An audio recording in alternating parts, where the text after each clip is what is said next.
So crypto is not a get rich quick scheme.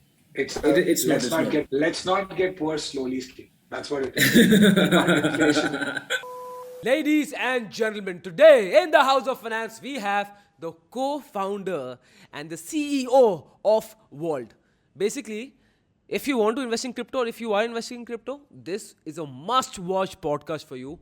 Behind the scenes of the crypto world, what he actually believes, Darshan Bhattija believes, what he sees the future, what he sees the relation between government and crypto, क्या होना चाहिए, क्या नहीं होना चाहिए, all these questions जो भरे हुए थे ना, finally they have been answered. You're gonna love this podcast. Enjoy.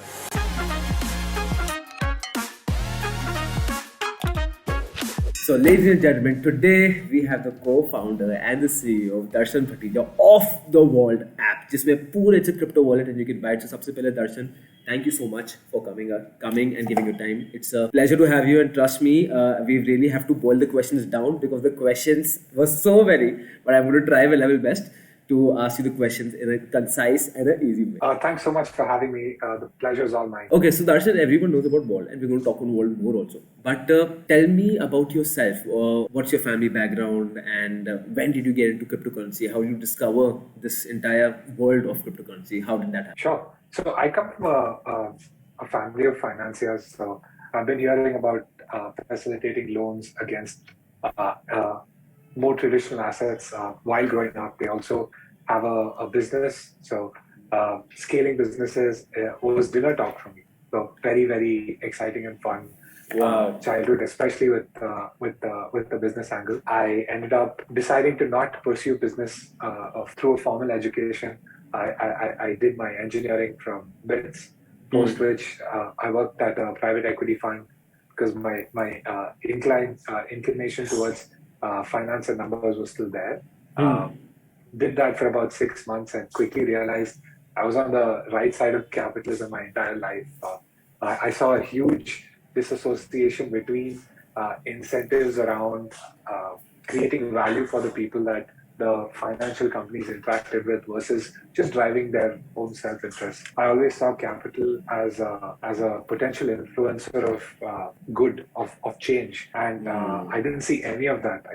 I just saw a clear lack of alignment of incentives, this was private equity, so it was apparently the best part of finance. So yeah, took me about 2.5 years to get in, took me about 6 months to get out.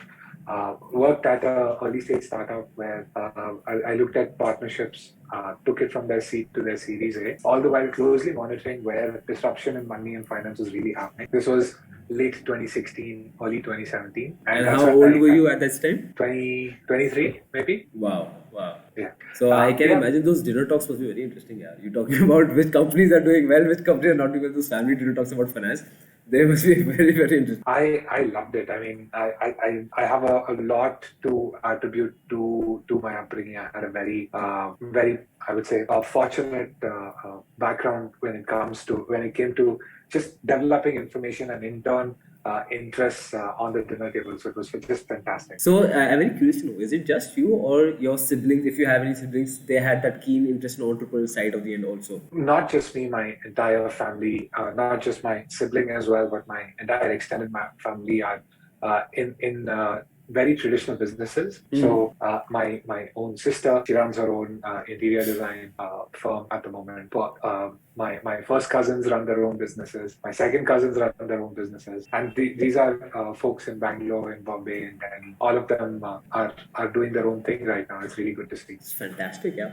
Okay, so Darshan, what do you think are those 3 things that you came to know at an early age because you had that benefit of having an entrepreneurial bent of mind family? And what other people don't know? What do you think are the 3 things that people not coming from business families or business background families, they don't know about business? I think the most important thing that I picked up is it's not taboo to talk about money. It's not taboo to try to optimize. Money is not evil. Money is not evil. Exactly. Like everyone is, yeah. Exactly. I think from a mindset perspective, when I spoke to folks from different backgrounds, the one thing that I saw is when people say they're not optimizing for money and yet they had that internal conflict where exactly what you said, right? Money is evil, hence I should not optimize for it. Yeah.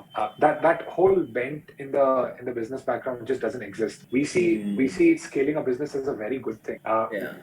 And it lit my grandfather's eyes when we spoke about growing businesses. It lit my father's eyes when we spoke about business, and it definitely lights my eyes when we talk about business. So that was definitely a significant input.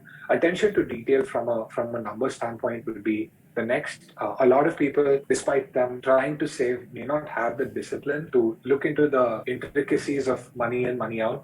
And it really doesn't matter how much you make. What really matters is how much you end up keeping at the end of the month or the end of the year. So a focus on that, I would say, is the second. And the third would be always being in an environment where you're learning. The fact of the matter is, no matter how much of a subject matter expert you think you may be in the business world, there's just so much to learn. And being that day one attitude of always being open to new information, new perspectives, new way of doing things, and in turn innovating was, I would say, the third thing that I got. This was very, very powerful. You're right. First thing is that money is not evil, because generally people have the conception that I want to earn money, so people feel guilty. Oh my God, I'm working for money. You don't need to feel guilty for that. Second, learning. Third point, that you will always go to numbers, how to save and money management, basically. Yeah. Interesting, very interesting.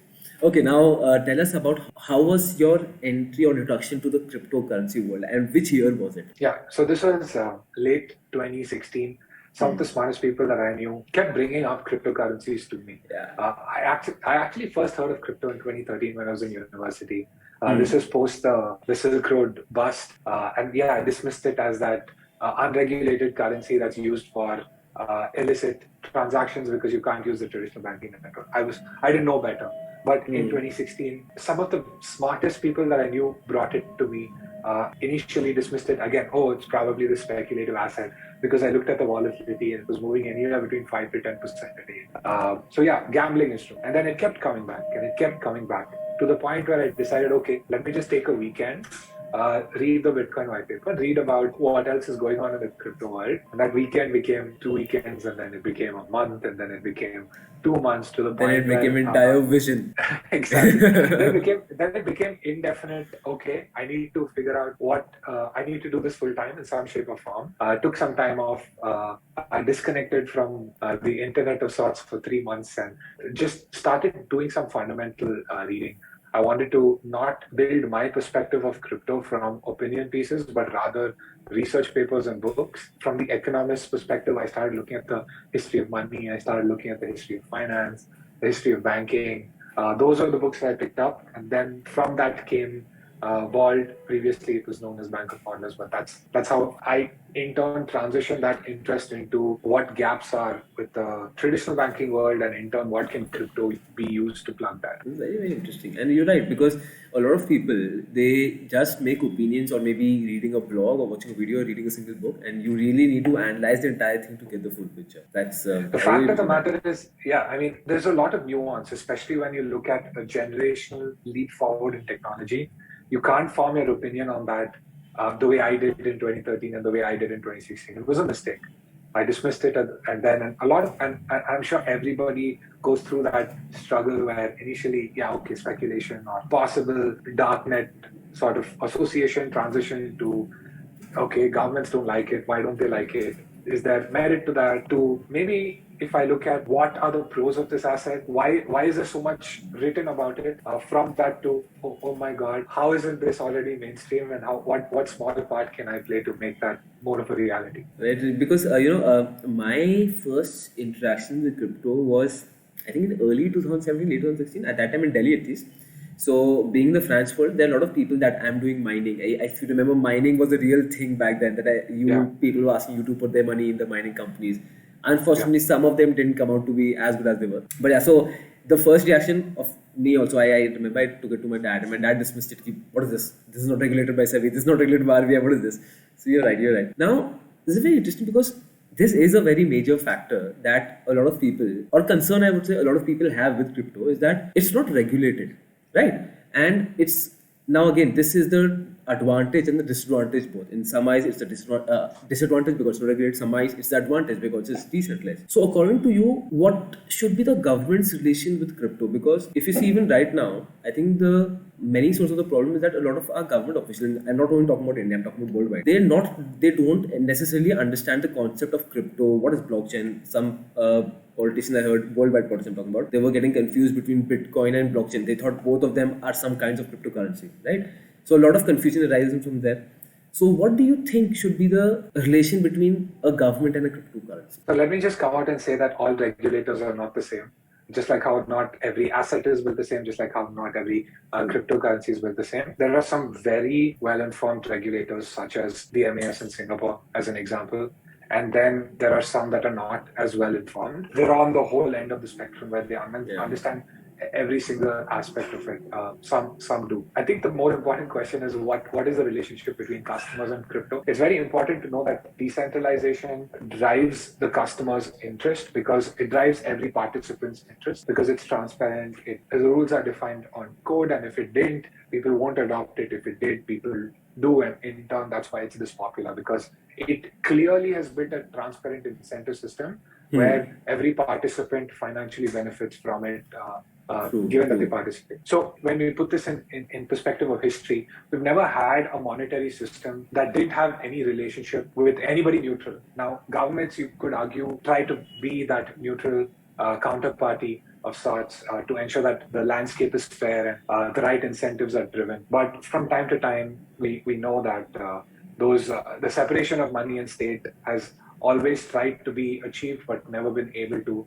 And the upside is while you get to dominate the world economy like how the dollar does, and the downside is if the currency is poorly managed, despite the progress of a country such as Turkey, you could enter a medium to high inflation situation, and you can see generations of wealth being eroded because of something.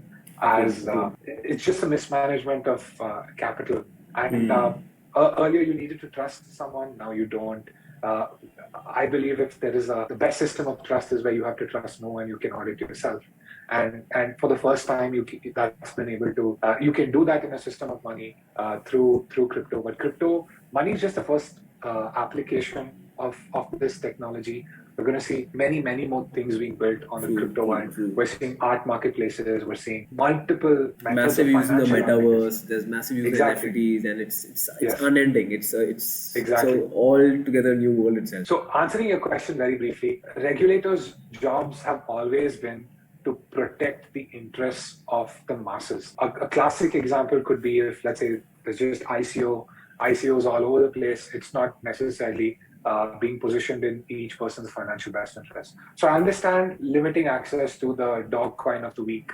I get that position because there could be pump and dumps, right? Yeah. Something can go up 5,000% in 1 week and something can go to zero the next. Like some clearly bad actors such as the Squid Game token and the like, which were clearly meant to be exit scams. So limiting what kind of assets could be delivered to someone in a particular country could be the only role I think government should be playing because think of crypto as a flock of ants, right? I mean, you may try to put a finger on it to try to exterminate it, but all you're doing is probably making it move around a bit and spreading them a lot. Yeah, exactly.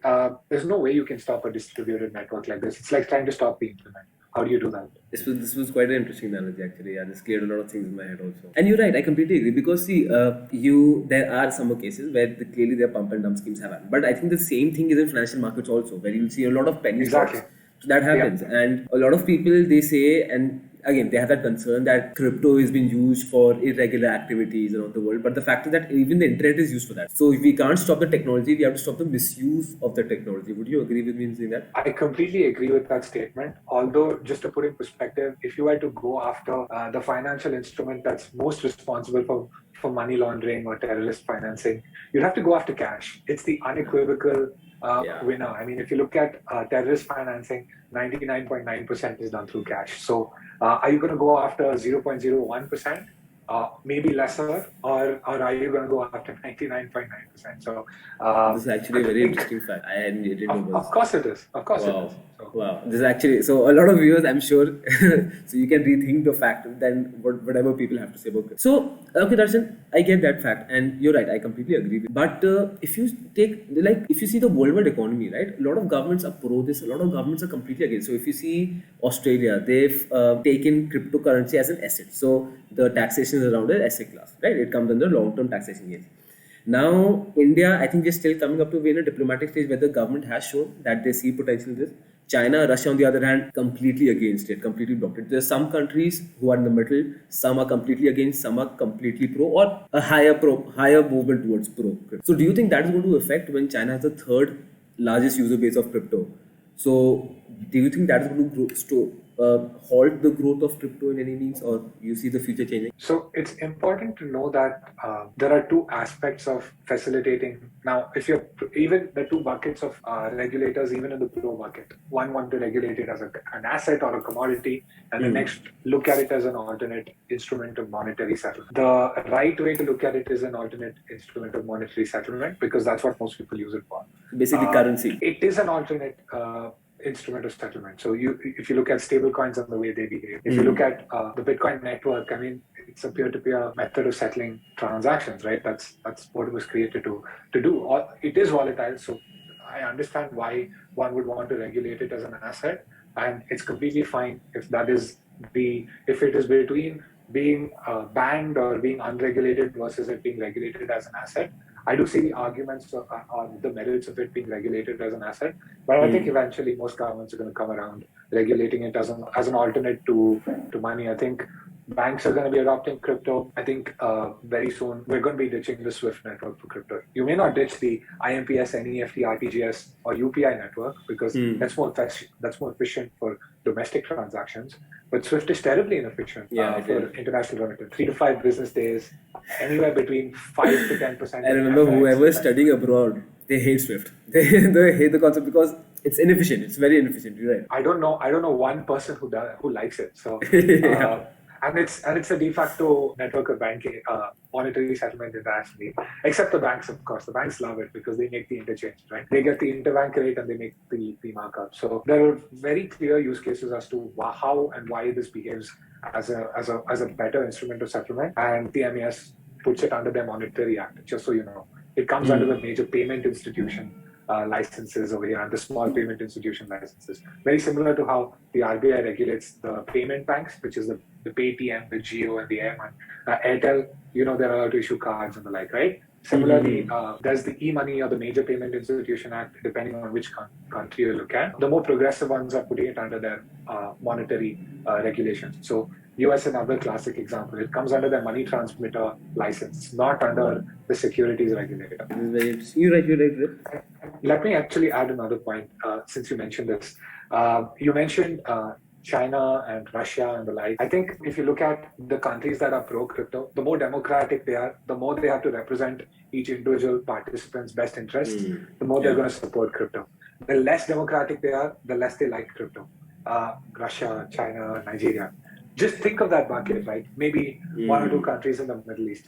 Not flagships for democracy. I've not found even one democratic nation, a truly democratic nation that's anti-crypto, because they represent each individual participant's best interest, which is exactly what crypto does. This is actually a very strong point. So yeah, this I think is a very, very strong point. You're right, because all countries that are much closer to democracy, all of them are open to crypto. Open, favor, regulate, in some shape. 100%. And I feel that if India has a regulated version of crypto, it will give crypto a lot of credibility also and a lot of ease and access for other people to get to. So that's something that I'm personally looking forward to. Okay, Darshan. Now another thing, now I think this was to quote Richard Branson. I'm not sure, but I think I was reading somewhere that if you go into the pre-Aegis era where we used to do barter system, right, and you told a random person that we are going to trade by this paper currency and this is going to have value, that person would have thought that we are bizarre, right? That can happen same to us today because we are limited by the scope of imagination that we might think that, come on, how can cryptocurrency happen, right?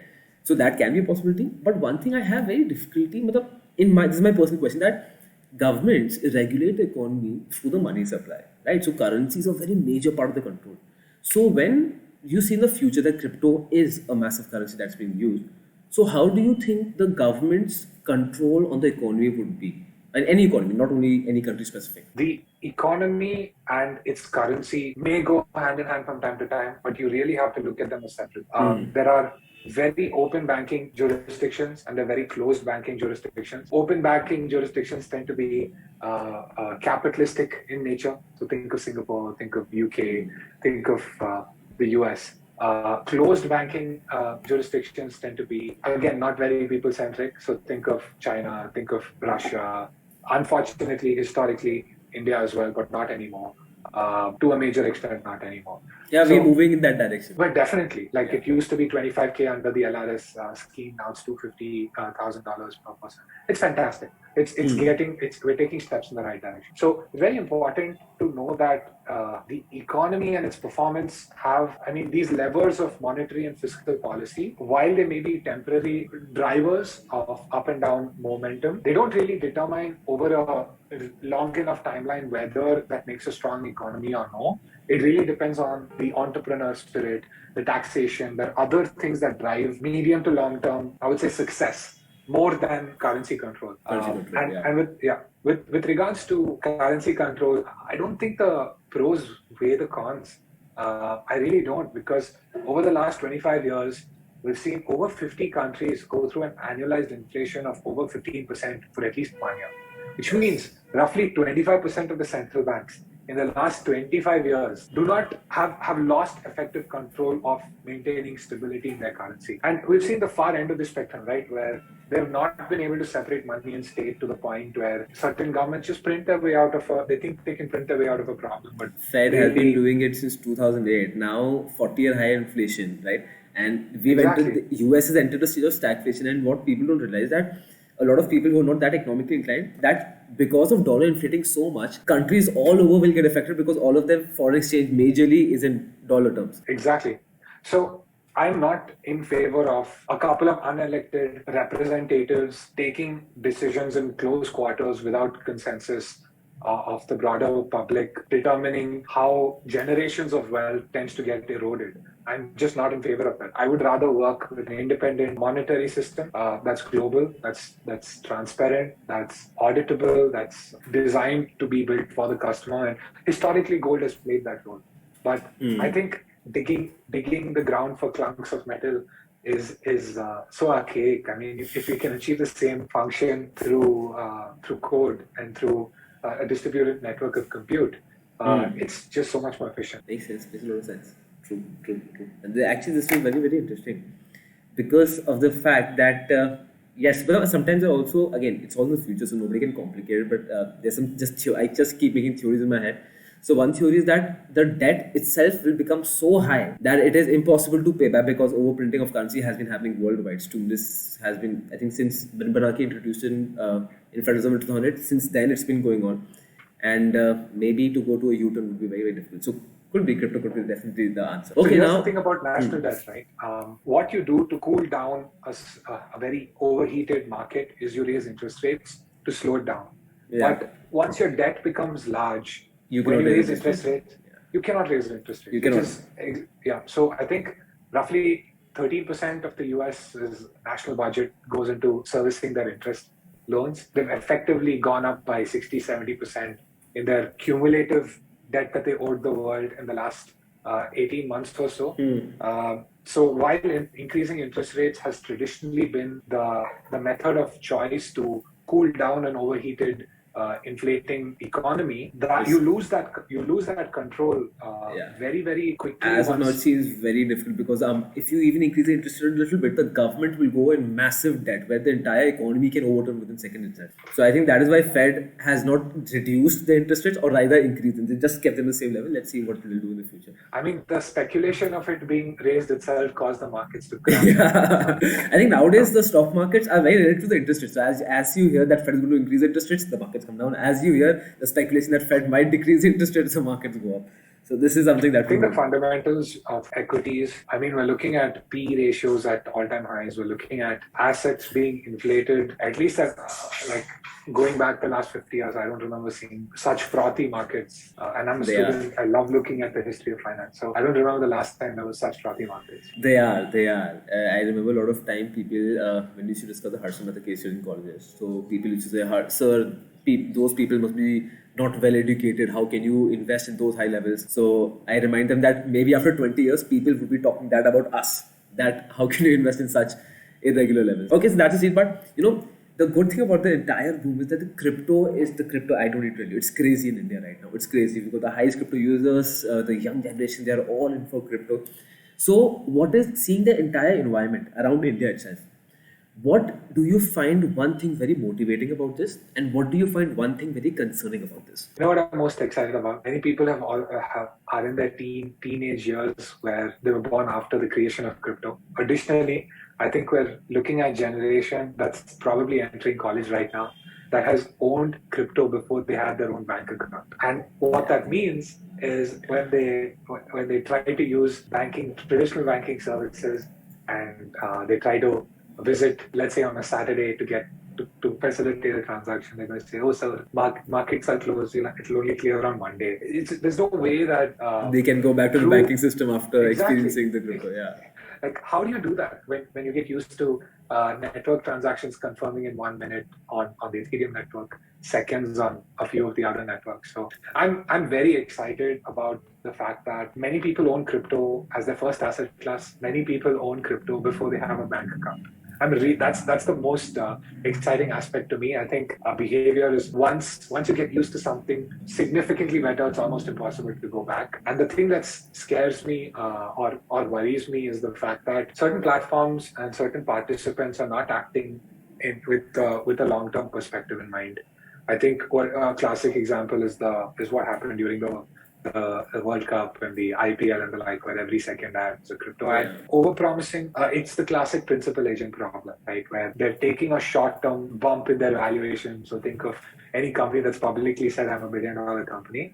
They drove their self-interest over the long-term adoption of crypto, and to the point where it rubbed most regulators the wrong way. I'm really happy that we are not accelerating to regulation, but rather are approaching this in a methodological manner. If, let's say, this led to accelerated regulation, it could not have been good. I think we escaped consequences, thankfully, because the regulators chose to be methodological, and we count ourselves lucky for the same. But yeah, you don't want to be driving the dog coin of the week. You don't want to be driving kuch badalega. You don't want to be driving this is like the best thing that's ever happened to the world. Because while some of us may believe that putting that on TV in front of tens of millions of viewers repeatedly every second ad is calling for trouble.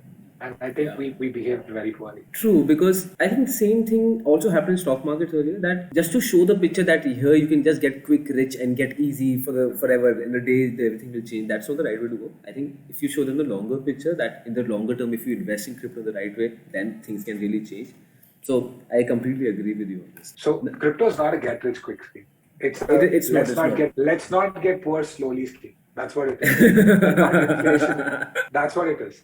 I want to use that tagline. I really love that tagline. Let's not get poor slowly. You're right. You're very right. Okay, now a lot of people, they want to invest in cryptos, right? And so what would you recommend a newbie should look into a coin while considering to invest in that cryptocurrency? So it's important to note that the crypto space is top heavy for a good reason. Roughly 90% of the market cap is centralized around between 5 and 10 tokens, if I remember correctly. Secondly, the way to measure whether a project is gaining popularity because of the fact that these networks are transparent, there are a couple of things you want to look at. One is velocity of the underlying token.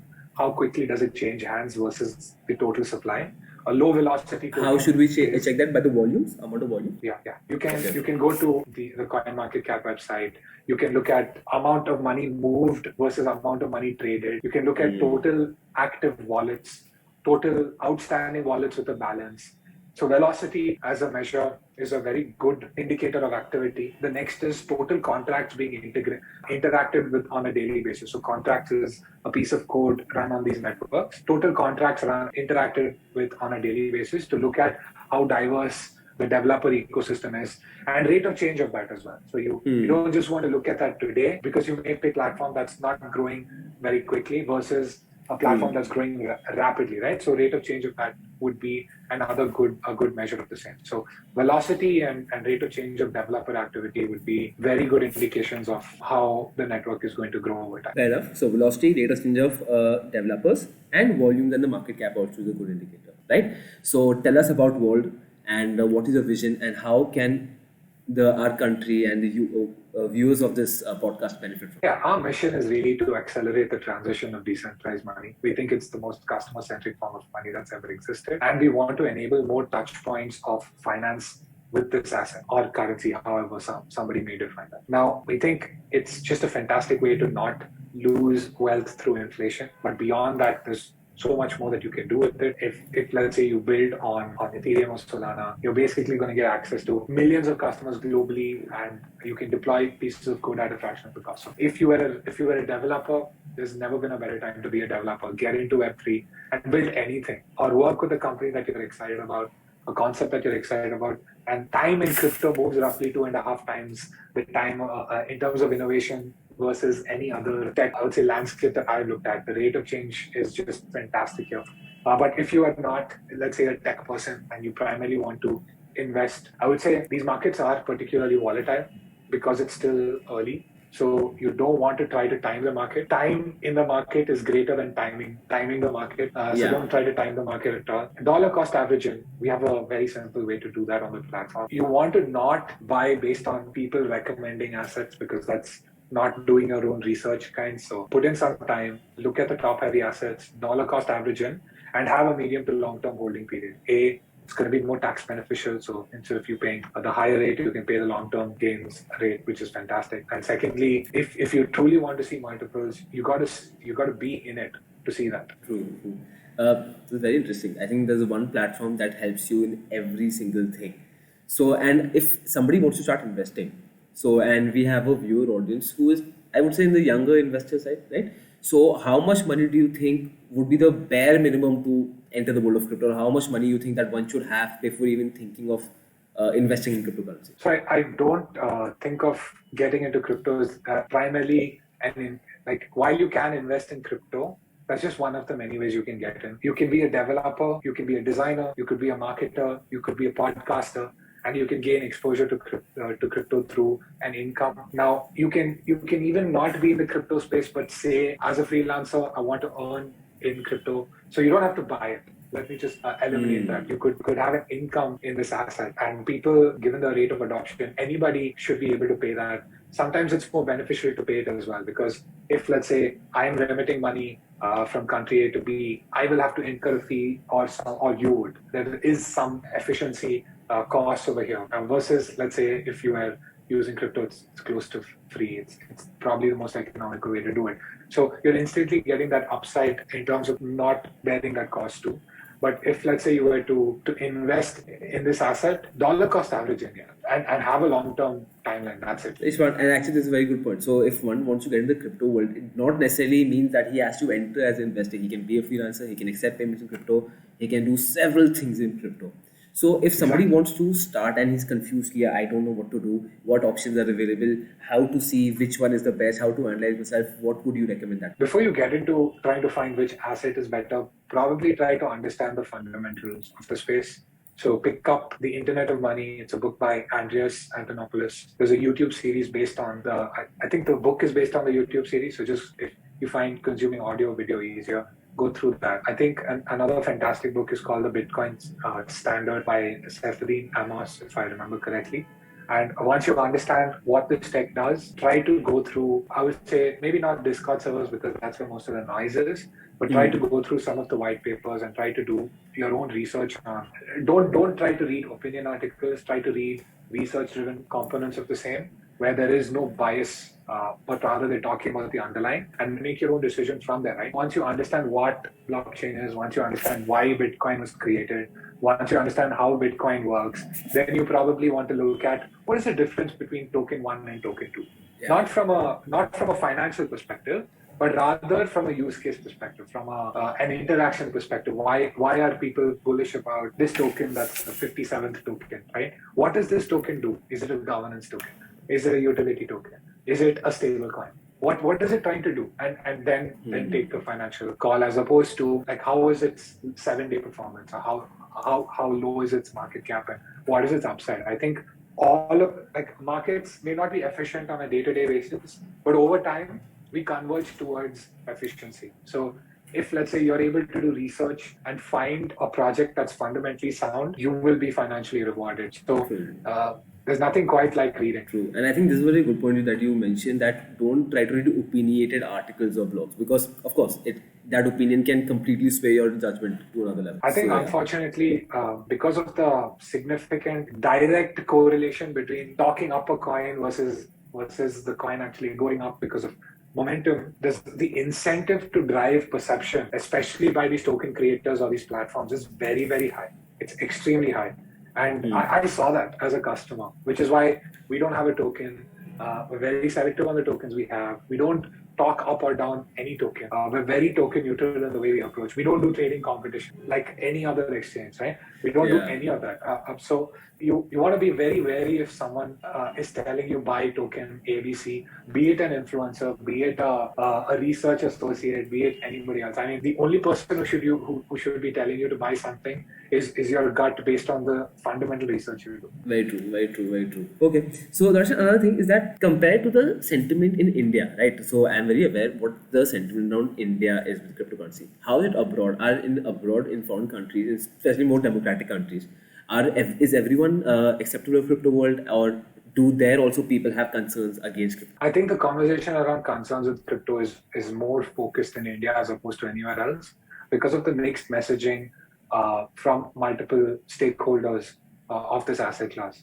So assume over the last 3 years that we didn't have the press constantly talk about what's the impending situation of crypto regulation. The situation from a sentiment standpoint would have been very different.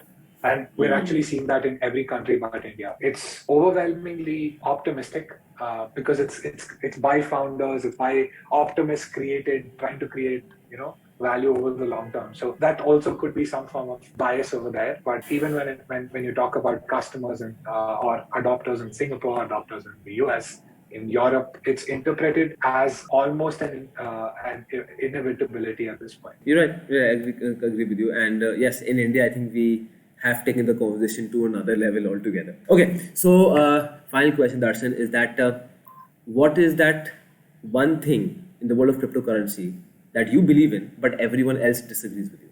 I think its application on the impact it's going to have on money is still very understated. People may think that it's overstated at this point, but we only have one country use it as legal tender at this point.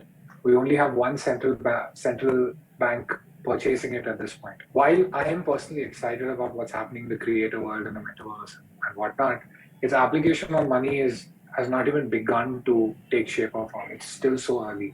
So I've heard a lot of people make the argument of, sure, it's money, but look at all the other cool things that's happening, right? And I'm all for that, but we've not even begun on the money angle. So True. I think even the tip of the iceberg is not clear because crypto is such a huge space. So do you feel that after 5 years we should have a clearer picture in crypto, or do you think it will take more time? Clear picture as in what are the use cases of crypto, clear picture as in everyone has their concerns cleared, and there are a lot of myths going around it. Do you think after 5 years that should go away, or it should take more time or less time? So that's like trying to understand the use case of the internet. Now that keeps changing. It depends on the applications being built over it, and there are going to be some fantastic applications that we built over it. Now it's also going to depend on the technology of evolution. Now, the internet's existed since the 60s. It was invented in Xerox PARC. It was used in the research centers in the 70s, military in the 80s and early 90s. Early 90s when it started opening up. Beyond that, we saw smartphones. Now, combine smartphones and the internet, and that's when applications such as the mobile-first apps could be built. Think of Uber, think of just a new wave of products, right? Google Maps on the phone. A lot happened. So it's not static, it's not binary. It is the paradigm shift versus the old system of information and trust, but that can be combined with things that I don't have the foresight to call at this point. So while we're going to see Web3 is spoken about a lot, right? I don't know what the next gen built on combining everything that we know about Web3 and maybe the next forefront of innovation is going to lead to. But I do know over a 5-year timeline, it's going to be ubiquitous. We're already looking at low 20% penetration in Turkey, late teen penetration in Southeast Asia, mid-teen penetration in the US, late teen penetration in South America. Now, we're seeing Facebook look to offer their product, look to offer their stablecoin, which is centralized and permissioned, but it's still a stablecoin that behaves partially like a crypto. It's going to be, whenever they decide to switch that on, it's going to be available on WhatsApp and Facebook. And I think there are going to be regulated interoperable bridges between that currency and the crypto world. And then the cat is permanently out of the bag. So it's going to be ubiquitous in 5 years. And the regulators are going to know that unless you're like a China where you can have your own walled garden, right? Which is what they did with the internet, and now they're trying to do with their CBDC. I think it's people are going to in 100 years look back and think about how stupid we thought we could separate state and money through people, and we went through hyperinflation. All of that's going to go away. It's very interesting because I know for a fact, I think it's unfair for anyone to expect to tell you more about the future, but it's very interesting to know about your opinion. So Darshan, I had a fantastic talk today. Thank you so much for joining us. Any last words you would like to tell us about, and any last words for our viewers? No, thanks so much for having me. I think you did ask the question of how much should someone purchase, and I said, you don't necessarily have to purchase, but if let's say you have additional income, just so you know, the smartest people in the world have started taking money off equities. Think of Elon, think of Jeff Bezos. They've all taken some money off the table, and the smartest people have put money in crypto. They have some sort of allocation now, be it venture capital. I mean, can you really call yourself a VC fund in 2021 without having exposure to crypto? I don't think so. So smart money is entering this more so than I would recommend making maybe a list of folks that you think are particularly intelligent and trying to understand their position on crypto as well. And that should be a good start to better understand what the broader world thinks of crypto, and think beyond India for while you're doing this research. Because while we hear about what's happening with regulation, because it's a hot, easy topic that tends to drive markets up or down, that tends to get clicks, it tends to get a lot of interest in bursts, none of that's going to really determine its mid to long-term value. So what you want to do is look at developer community, look at customer adoption, look at use cases, and see whether applications are being built that could have just not been built, that could have not built without it. My simple way of seeing whether crypto is useful here is, if this could be built without crypto, they probably shouldn't be built with crypto. That's quite powerful. And you're right, because I think stop trying to predict what's going to happen tomorrow to crypto, but rather start getting the horizon at what can happen in the coming 10 years. Right, yeah. And you're right, because I don't see any venture capitalists. I don't think you can't even be called a venture capitalist if you're not investing in crypto these days. So definitely think of where the smart money is going, and of course it's highly volatile. So you want to adjust that basis your risk profile and when you intend to retire and the like. So be cautious on that. Any medium to long term holding of fundamentally sound assets should yield an extraordinary return. That holds true with crypto as well. Definitely, Darshan. It was a pleasure talking to you. Thank you so much for educating our audience, because there's been a lot of hype around crypto. And guys, definitely check out the Vault app. All the details are there in the description. Feel free to check it out.